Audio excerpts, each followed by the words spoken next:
السلام عليكم، ازيكم يا حلوين؟ عاملين ايه؟ كل سنه وانتم طيبين.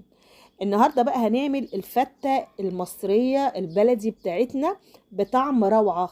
روعه طبعا، انا عاملاها على طريقتي، طعمها خطير جدا جدا. ويلا بينا نبتدي الفيديو بتاعنا. اول حاجه هنبتدي بيها اللحمه عشان هي بتاخد ايه، سوا شويه. طبعا احنا بعد الميه ما بتغلي هنحط اللحمه ونحط الورق اللورا، وبنحط فلفل اسود ده نص معلقه صغيره، وبنحط حبه سكر صغننين علشان ايه، يعني تستوي بسرعه. ونحط كمان طماطمايه، الطماطمايه دي بتخلي الشوربه طعمها حلو. بعد كده طبعا الرز ده انا هعمله بعد اللحمه تكون ايه استوت، يعني ايه خلاص 3/4 سوا، عشان الفته تبقى سخنه.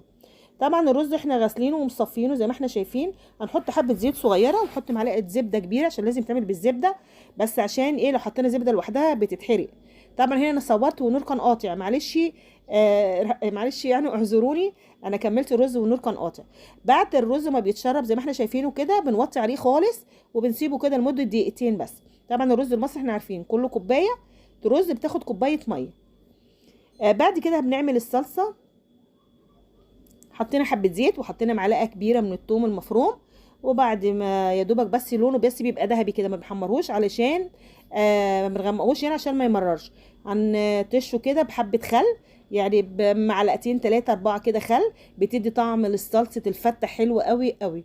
وهنحط كده على طرف المعلقه كده حبه فلفل اسود، وهنحط الملح وهنقلبها. ممكن نحط بصل بودر، بس لازم يكون البصل البودر اللي انت جايباه يبقى ريحته حلوه، يعني تجيبيه من مكان موثوق منه.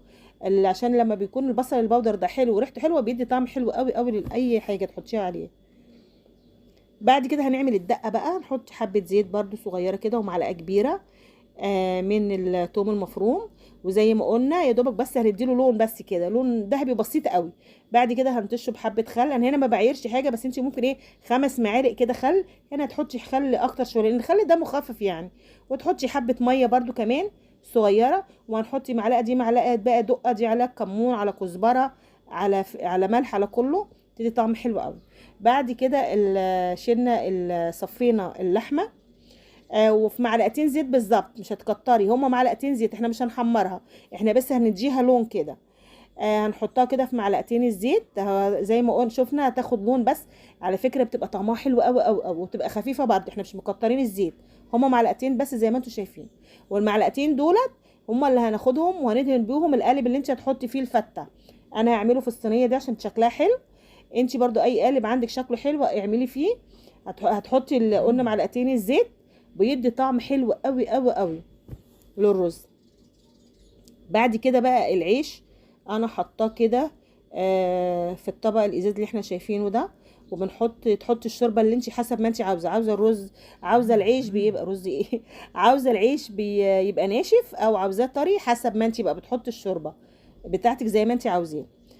بعد كده هنحط بقى هنرص، خلاص كل حاجه استوت. هنبتدي بقى ايه نغرفها. هنحط كده زي ما احنا شايفين كده الرز، طبقه رز في الاول و... وطبعا لازم طبعا ايه نضغط عليها كده عشان تاخد شكل القالب، علشان لما نقلبها تبقى زي ما هي كده، تتحط معاكي القالب يبقى زي ما هو كده حلو كده جامد. بعد كده تحطي طبقه العيش. ولو انتوا ما بتحبوش، في ناس ما بتحبش الفته بالعيش، بتحب الفته يعني رز بس تحط عليه صلصه، ماشي، ممكن تعملي الرز بس حسب ما انت بتحبي، وحسب كميه العيش اللي انت عاوزاه. في ناس بتحب تحط عيش كتير، وفي ناس بتحب يعني العيش اكتر من الرز، وفي ناس بتحب الرز اكتر من العيش. الحاجه اللي بتريحك اعمليها. ولازم نضغط عليها زي ما قلت لك كده عشان تاخد شكل الصينيه اللي انت تحطيها فيها. وفي نفس الوقت كمان لما نقلبها تبقى متماسكه معانا، يعني ما تفرولش منها، تبقى متماسكه زي ما احنا هنشوفها كده. بعد كده هنقلبها. طبعا احنا ضغطين عليها كويس، بصوا تحفه تحفه تحفه، شكلها حلو وطعمها جامد جدا. ان شاء الله لما تجربوا الطريقه دي هتعجبكم قوي قوي قوي. زي ما احنا شايفينها كده، بصوا تورتايه ما شاء الله، دي مش فته. بعد كده بقى اللحمه هنحطها في النص زي ما احنا شايفين. انا هنا في زي ما انتم شايفين الصلصه اللي ورا دي، انا كنت الاول هحط الصلصه وبعدين قلت لا، انا المفروض احط اللحمه الاول واسويها زي ما احنا شايفين كده، وبعد كده احط الصلصه. فعشان كده ايه حطيت اللحمه رجعت في كلامي يعني، قلت احط اللحمه وبعد كده ايه هكمل الصلصه. وبعد كده بقى هتاخدوا منه كل واحد قدامه الطبق بتاعه، هياخد زي ما هو عاوز، وطبق الصلصه موجود و... وايه تاني، والدقه كمان. وهنا بقى طبعا احنا عارفين الفته يعني لازم بتنجان وفلفل مقلي، ده لازم، ده اساس الفته. يلا بقى بالمره، يعني هو كله ايه، كل الاكله كلها دسمه ما شاء الله، والف هنا والشفا. اتمنى الفيديو يعجبكم، ما تنسوش اللايك في الشير، الاشتراك في القناه عشان يوصلكم كل جديد، ومع الف سلامه.